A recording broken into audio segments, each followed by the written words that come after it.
The gunshot shattered the calm of our Saturday morning like a bomb going off. 1 second, my daughter Willow, just 13, laughing in her wheelchair, was trimming flowers in our front yard for her science project. The next, she screamed. A sound I will never forget. Her small hands grabbed at her stomach. Blood soaked through her purple shirt. And then she collapsed. Time stopped. At the edge of our yard stood Barbara Evans, the president of our HOA. The pistol in her hand still smoked. "She kept picking my roses," Barbara screamed. "They're protected by HOA rules. No one touches them." She shot my disabled child over flowers. Willow has spina bifida. She spent her entire life in a wheelchair, fighting harder every single day than most adults do in a year. That morning, she was proud, happy, focused. And now, she was fighting for her life, lying in the dirt. I dropped everything and ran. I hit the ground beside her, my hands pressing down on the wound, trying to stop the bleeding. The blood was warm, too warm. I pulled off my shirt and held it tight to her belly. "Daddy," she whispered. Her lips were shaking. Her freckles were pale. "It hurts. It burns." I didn't even recognize my own voice. "You're okay, sweetheart. Stay with me." I called 911, but my hands didn't shake. My voice didn't crack. "This is Sheriff Mike Taylor," I said. 13-year-old female, gunshot wound to the abdomen. Shooter is on scene. Still armed. Barbara's expression changed instantly. Her face went from red with rage to pale with horror. "Sheriff?" she choked out. "But I thought you were just the quiet guy with the girl in the chair." Oh, she had no idea. She thought I was no one, just another neighbor to bully. She thought she could scream about HOA rules and her prize roses and nobody would stop her. But she picked the wrong girl, the wrong family. And now, she was about to find out what happens when a power-drunk HOA Karen takes it one step too far and ends up in the crosshairs of a father and a sheriff. This wasn't about roses anymore. This was attempted murder, and I was going to make sure she answered for every drop of blood. Barbara Evans, the self-proclaimed queen of Sunny Creek Estates, just stood there, shaking uncontrollably as if the weight of what she had done was finally sinking in, though her mind seemed far from grasping the true gravity of the situation. The gun lay abandoned on the damp grass, forgotten like a discarded toy, its barrel still faintly warm from the shot she had fired moments ago. The grass beneath her feet, which I noticed with a strangely detached part of my brain, was now likely soaking up the deep, dark stains of blood. Those stains would probably ruin her expensive white designer pants, pants she must have spent a small fortune on, carefully chosen to display her status and control over the neighborhood. Good. Let them stain. Let the evidence of her cruelty mark her just as much as it marked my daughter. After several seconds of shaking and silence, Barbara finally found her voice, though it was nothing more than a pathetic, trembling whimper that grated sharply against my raw nerves, cutting through the chaotic noise in my head. "It was an accident," she stammered, her voice cracking under the weight of her own lies and excuses. The desperation in her tone was almost laughable, if it weren't so sickening. "She was destroying my award-winning roses. My Crimson Glory climbers. You don't understand, I paid $300 for each bush. They're imported, delicate, rare, and beautiful." She was still trying to justify her violent action, as if the value of flowers somehow excused what she had done. Barbara went on, her voice rising with frantic insistence. "I sent her 3 official warning letters last week, CC'd to the entire HOA board, about touching designated community flora. She knew the rules, she was warned. This is about protecting our community standards." The sheer, unadulterated, mind-numbing audacity of her words hit me like a punch to the gut. Here I was, kneeling beside my precious daughter, whose life was fading with every breath, while this woman, this monster, continued to babble on about the pedigree of her cursed flowers and the bureaucracy of her HOA warning letters. It was as if the blood dripping from Willow's tiny body had no meaning to her, as if she was completely disconnected from the horror she had caused. In that moment, the world seemed to tilt on its axis, spinning wildly out of control, but Barbara remained the only one who hadn't noticed. She was trapped in her own delusional bubble of entitlement, rules, and status, blind to the pain she had inflicted, deaf to the screams of a little girl fighting for her life. It was as if none of it mattered to her. Not the blood, not the cries, not the fear. Only the roses, only the rules, only her own fragile ego. And that was the most terrifying part of all. I kept my off-duty piece leveled squarely at her chest with one hand, the cold steel a grim extension of my will. The other hand was still pressed down hard on Willow's stomach, trying desperately to staunch the horrifying flow of blood that seemed to be everywhere, soaking through my makeshift bandage, warm and terrifyingly slick against my skin. Neighbors were starting to creep out of their doors now, a few brave souls venturing onto their lawns, their faces masks of disbelief and horror as they took in the tableau. The bleeding child, the armed father, the hysterical HOA president. I could hear their hushed, shocked whispers. Thank God for Mr. Johnson from next door. He's a retired Army medic, seen his share of hell, and his calm under pressure was a godsend. He didn't hesitate, just rushed over, his eyes taking in Willow, then me, then Barbara, a flicker of pure outrage crossing his face before his training kicked in. "Mike, let me help," he said, his voice firm, already reaching for the stack of clean towels he'd instinctively grabbed from his house. He knelt, his movements efficient and sure as he took over applying pressure to Willow's wound. That single act of kindness, of competence, freed me up to focus entirely on the source of this nightmare. Barbara was now completely on her knees, a crumpled mess in her designer activewear, her body shaking as uncontrollable sobs tore through her. But I knew. She wasn't crying for Willow, not for the little girl bleeding on the ground before her eyes. No, her tears were selfish, born from fear and panic over the ruin about to fall on her own miserable life. Between ragged gasps, she kept blubbering, "I didn't know you were the sheriff," as if those words could magically undo what she had done. I never would have, if I'd known who you were." She spoke like that knowledge would have made her finger pause, hesitated even for a second before pulling the trigger. But I knew better. Her excuses were hollow lies. Even as the wailing sirens grew louder, the sound slicing through the tense air and drawing nearer, Barbara's voice rose again, now filled with frantic desperation as she started reciting HOA bylaws like a mantra to defend herself. "The HOA rules. They clearly state no picking flowers from community gardens without prior written approval from the Beautification Committee. It's in Section 8, Paragraph 3, Subsection B. She was breaking the rules. She knew." Her voice echoed with frantic insistence, but it chilled me to the bone. My blood ran colder than the steel of the gun still in my hand.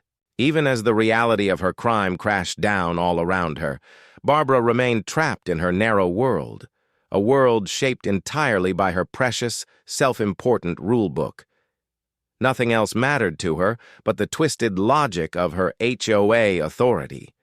I forced my voice to go flat, stripped of all emotion, mechanical and cold, so unlike myself, as I began to read her the Miranda rights. "You have the right to remain silent. Anything you say can and will be used against you in a court of law." Each word felt like a stone lodged deep in my throat, a bitter betrayal of the storm of grief and rage raging inside me. My heart was breaking into a million sharp, jagged pieces, but years of training and muscle memory from countless arrests rose up within me, building a thin armor over the desperate father screaming inside. This woman, this supposed pillar of the community. This petty tyrant obsessed with perfectly trimmed hedges and approved paint colors. She had shot my baby girl, my precious Willow, over flowers, over stupid, meaningless rules she had mostly made up herself, rules she wielded like a weapon to exert power in a thankless HOA president role no one else even wanted. A job filled with endless paperwork, petty grudges, and bitter neighborhood fights. The sirens were now almost upon us, their urgent wail a promise of help for Willow and a deafening call for justice that I was ready to deliver. Barbara Evans's reign of HOA terror, her carefully crafted kingdom of fear and control, was officially, irrevocably over. The first ambulance arrived within minutes, quickly followed by patrol cars, their lights bathing the street in chaos. EMTs rushed out, their professionalism evident. Though I caught the shock in their eyes, seeing me, the county sheriff, shirtless and covered in my daughter's blood. "It's my daughter, Willow," I managed, my voice raw. 13. Gunshot to the stomach. She has spina bifida. That last detail hung heavy in the air. Her pre-existing condition amplified the danger. I stepped back as they worked with desperate urgency, cutting away her ruined t-shirt, assessing the small, lethal wound. Oxygen IV gauze. They moved with precision, carefully transferring her tiny, fragile form to a stretcher. It was a gut-wrenching sight. My deputy, Officer Miller, a good man, was by my side almost instantly. He took one look at Willow, at my blood-soaked state, at Barbara Evans still attempting to justify her actions to another officer by citing HOA violations, and his face hardened with a fury I recognized.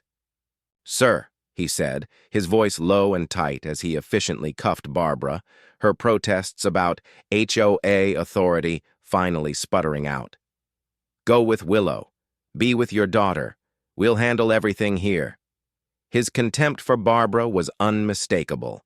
I nodded, a wave of profound gratitude washing over me. He understood.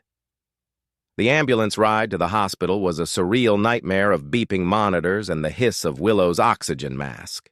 I clung to her small, cold hand, her rainbow bracelet a stark splash of color against her pale skin. Each labored breath she took was a fragile thread I prayed wouldn't break. "Dad," she whispered from under the mask, her eyes fluttering. "Am I in trouble for the flowers?" Tears streamed down my face. "No, honey, you did nothing wrong," she whimpered. "It hurts so much, Daddy, like fire inside." I leaned close, my heart aching. "I know, Willow Tree," I murmured, using her baby nickname. "The doctors will fix it. Just stay strong for me. Keep fighting." At the hospital, a trauma team whisked Willow away. The news was grim. The bullet had torn through her small intestine, damaged her liver, and lodged near her spine. Emergency surgery. I was left in borrowed scrubs, the scent of antiseptic mixing with the phantom smell of blood, to begin an agonizing 7-hour vigil in the waiting room. Each minute stretched into an eternity. About 4 hours in, District Attorney Sarah Jones found me. She's a friend, tough but compassionate. "Mike," she said gently, "I came as soon as I heard. How is she?" My voice was a hollow rasp. "Still in surgery?" "The bullet!" "It did a lot of damage, Sarah." Her hand was firm on my shoulder. "We're going to get her, Mike, I promise. Maximum charges, attempted murder, assault with a deadly weapon, child endangerment, illegal discharge of a firearm. And we're looking hard at a hate crime enhancement for targeting a disabled person, given what I'm hearing about Barbara's prior complaints against Willow." Her words were a distant comfort, a promise of a reckoning, but my entire world was focused on the operating room where my daughter fought for her life. All this, I thought, over a few damn flowers. After 7 torturous hours, the surgeon finally emerged, his face etched with fatigue. "Sheriff Taylor," he began, "Willow made it through. We removed the bullet and repaired significant damage to her intestines and liver. She's stable, but her condition is critical, especially given her spina bifida. The next 48 hours are absolutely crucial." A wave of relief, so intense it almost floored me, was immediately chased by a chilling dread. He allowed me a few minutes with her. Seeing Willow, my usually vibrant daughter, looking impossibly small and pale in that large hospital bed, dwarfed by a web of tubes and the incessant beeping of machines, was devastating. A stark white bandage covered her stomach. I sank into the chair beside her, gently taking her limp hand. The tough sheriff persona crumbled. Only the heartbroken father remained, overwhelmed by a suffocating guilt. "I'm so sorry, Willow Tree," I choked out through sobs. "I should have protected you." News of the shooting, amplified by my official title, spread with alarming speed. By morning, the hospital waiting room was a testament to community spirit, filled with Willow's school friends clutching cards, concerned neighbors, and a strong contingent of my uniformed officers offering silent support. Flowers and gifts piled high. Outside, news vans formed a media encampment, the headline already blazing: HOA president shoots sheriff's disabled daughter over flowers. The stark cruelty was a media sensation. A reporter eventually cornered me. "Sheriff, is it true Barbara Evans shot your daughter over flowers?" My voice was tight with controlled fury. My daughter, Willow, was picking flowers for a science project on our property. Mrs. Evans approached her armed and shot her in the abdomen at close range. Willow is 13, uses a wheelchair, and posed no threat. My words, broadcast widely, painted a clear picture of Barbara's unconscionable act. The legal cogs turned swiftly. Barbara Evans was denied bail. Her husband hired a high-profile lawyer who outrageously claimed Barbara felt threatened by Willow. The judge was visibly incensed. "Threatened by a 13-year-old girl in a wheelchair picking flowers?" he'd asked, his disbelief palpable. "Threatened enough to shoot her in the stomach?" The claim was dismissed with contempt, a clear sign of the desperate defense tactics to come. For us, the hospital became our world for 3 harrowing weeks. Willow's recovery was a brutal ordeal. The bullet wound, complicated by her spina bifida, led to severe infections and terrifyingly high fevers. She endured 2 more critical surgeries. During her worst nights, when she was delirious with pain, I'd sit by her bed, clutching her small, hot hand, whispering stories about her brave mother, praying she wouldn't leave me. "Don't go, Willow Tree," I'd plead, my voice cracking. "You're all I have." Slowly, painstakingly, she began to improve. The infections cleared, the fever broke. Her first genuine smile, weeks after the shooting, felt like the sun breaking through the darkest clouds. One afternoon, her voice still a weak whisper, she touched the bandage on her stomach. "Dad," she asked, her tired blue eyes searching mine, "will I have a really big scar?" I met her gaze honestly, my heart swelling. "Yes, sweetie, you will." A small, determined smile touched her lips. "Like my surgery scars from my back?" "Exactly," I confirmed, my voice thick with emotion. "Just another beautiful mark of a battle you've bravely survived. Proof of how incredibly strong you are." My daughter possessed a resilience that humbled me. 2 months later, we were in court, Barbara Evans's trial. The air in the courtroom was thick with anticipation, every seat filled. The evidence against her, meticulously compiled by DA Sarah Jones and my department, was overwhelming, a tidal wave poised to crash down on Barbara's entitled world. Security camera footage from our house and from 2 of our neighbors played on large screens for the jury and the packed gallery to see. There it was, in chilling clarity, Barbara, her face contorted in rage, aiming the pistol directly at Willow's small frame, the muzzle flash, Willow collapsing. Gasps echoed through the room. Then came the paper trail of her prejudice, copies of the petty, vindictive HOA violation notices she'd relentlessly issued against us. Citations for Willow's wheelchair ramp, which she deemed aesthetically displeasing, complaints about the adaptive swing I'd installed in our own backyard so Willow could play like any other child, calling it an eyesore. Notices about the raised garden beds I'd built to allow Willow to pursue her love of plants from her wheelchair. labeling them non-compliant structures. Each document painted a clearer picture of a woman obsessed with control and consumed by a deep-seated animosity towards my disabled daughter. The prosecution then presented emails recovered from Barbara's computer, her own words sealing her fate. "These people with their special needs are ruining our property values," she'd typed in one particularly venomous message to another HOA board member. "The Taylor girl's wheelchair and all her associated equipment make our community look like some kind of hospital zone. It's dragging down the prestige of Sunny Creek Estates." The courtroom listened in stunned silence. But the most powerful moment, the one that ripped through every heart in that room, was Willow's testimony. Despite still being weak from her surgeries, the angry pink scar on her stomach a constant reminder of her ordeal, she had insisted. She wheeled herself to the witness stand, her small shoulders squared with a courage that belied her 13 years.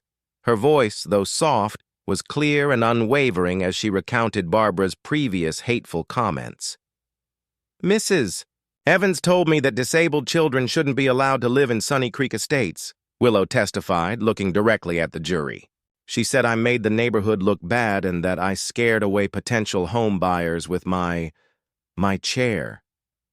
Then she described the day of the shooting, how Barbara had screamed about the flowers, how she'd said Willow's science project didn't matter, and then how she'd pulled out the gun and shot her in the stomach.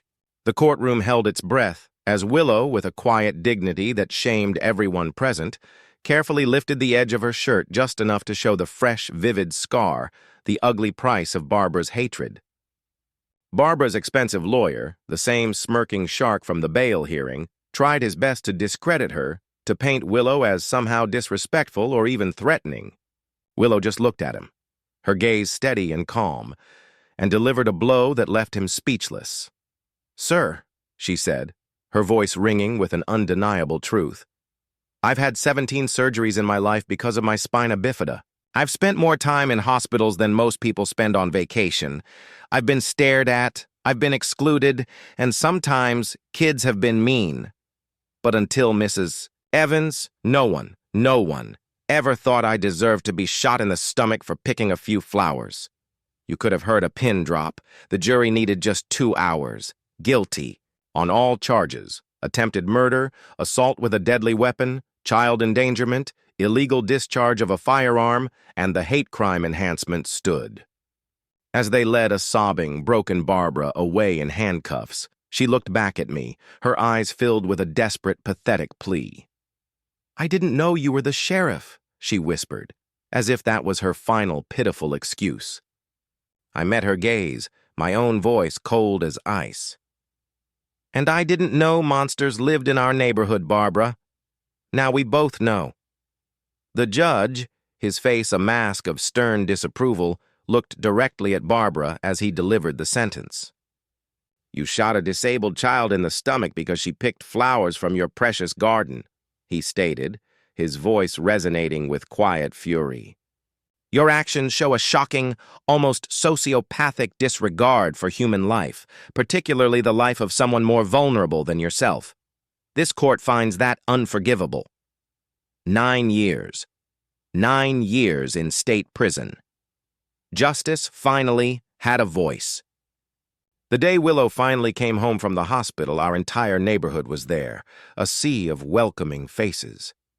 Mrs. Patterson, beaming, stepped forward holding a document. "Mike Willow," she announced, her voice thick with emotion, "Barbara Evans has been permanently removed from the HOA board. And we've unanimously passed Willow's Law." Tears welled in my eyes as she explained the new bylaws mandating accessibility throughout Sunny Creek. Neighbors came forward one by one to sign the new agreement, their actions a powerful statement of solidarity. They'd already replaced the sharp gravel paths with smooth concrete, and in the community garden, where Barbara's roses once stood, they'd created Willow's Corner, complete with a beautiful hand-painted sign, "Pick all the flowers you want." That evening, as the sun dipped below the horizon, Willow and I sat in our backyard. Her hand rested gently over the now fading scar on her stomach. Dad, she whispered, looking up at the first twinkling stars, something good came from something really terrible, didn't it? I hugged her tight, my heart overflowing. Yes, Willow Tree, I said, my voice choked with emotion. That's how change often happens. Sometimes the darkest storms are needed to clear the way for the brightest sunshine. In the months that followed, I returned to my duties as sheriff with a new, deeply personal mission: to ensure our department became a leader in understanding and protecting vulnerable citizens. I instituted mandatory disability awareness training for all officers, and we launched new community programs. Willow, true to her incredible spirit, became an inspiring young advocate, sharing her story at schools and local events, her voice a powerful beacon for kindness and true inclusion. The healing was slow for both of us, but it was steady, marked by the unwavering support of our transformed community. 1 year after that horrific day, Willow wheeled herself into the vibrant community garden. The physical pain from the wound still surfaced sometimes, a cruel reminder, and she tired more easily, but her spirit was indomitable. She insisted on planting new flowers herself, bright, cheerful sunflowers. They always look up, Dad, no matter what, she explained, carefully placing each precious seed into the rich earth. As I watched her, her face alight with concentration and a quiet, profound joy, I thought about how perilously close I'd come to losing her, and how her innocent courage had inadvertently sparked such a profound change in everyone around us. She looked up at me then, her bright blue eyes shining with a wisdom far beyond her years. "The seeds are like people, Dad," she said, her voice soft but sure. "Sometimes they need to go through really dark times, buried deep in the dirt before they can grow into something truly beautiful." And in that moment, watching my daughter plant seeds of hope, I knew she was right. From the worst day of our lives, something truly extraordinary had blossomed. Not just a garden, but a community that had finally learned to see my daughter, and indeed everyone, not for what made them different, but for the unique, incredible light they brought to the world.